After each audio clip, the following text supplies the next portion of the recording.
Assustou o Tonico, o aposentado.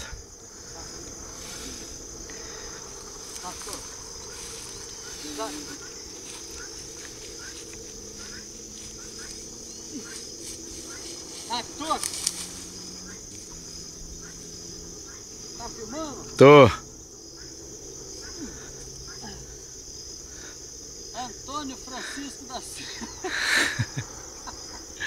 O apelido dele é Tonico. Tem 2 anos que não trabalha. Não faz nada. Tá aposentado. Tá aposentado. Encostado no instituto. Vem comigo. Tá torto.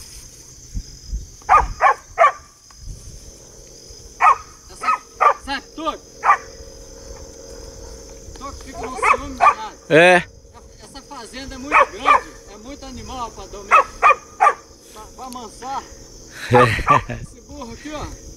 Primeira vez que eu multo nele. Hoje. Primeira vez hoje. É. Isso aqui é o Sator. Se toca no lago, a gente se toca. Olha o ciúme dele aqui. Sator. Sator. Toca no lago, a gente se pegar. Ó. Sator.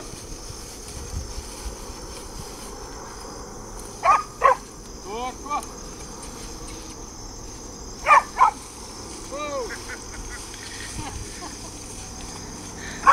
Sai, mas esse toco é muito voado. Ai, ai, ai, ai, ai, ai. Esquenta, rapaz, que burro bravo. Esse burro é muito bravo, rapaz. Não. Te jogou no chão.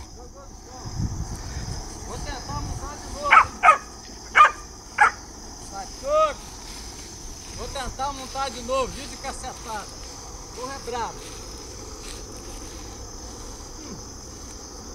Meu Deus. Sai, toco. Caralho. Tá.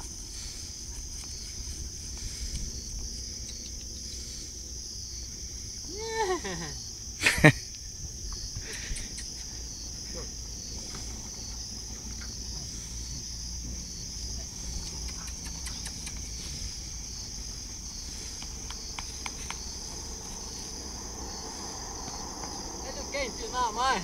Cansei ele. Tá ouvindo aí? Venceu no cansaço. Ah, cansei ele. É, Dominei. dominou. Dominei aqui, ó. Agarrei aqui, acabou. Ninguém lá. É o dominó, dominó. É. Você sabe que leão garra aqui, ó. Leão, É. quando vai pegar uma presa, garra aqui. Eu garro aqui, ó.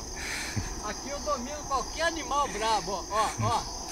Ele pode vir pra cá com a cara aqui, com a cara pra lá, entendeu? É o tal do dominó. Dominó, é. Ai, meu ovo.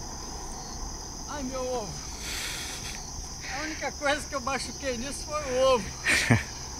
Ai, meu ovo. Ai, meu ovo. Ai, ai, ai. Será que se botar isso aqui, Sara? Botar isso aqui no ovo. Sara. É a mulher de Abraão, né? Rapaz, não é que melhorou mesmo? Melhorou o ovo.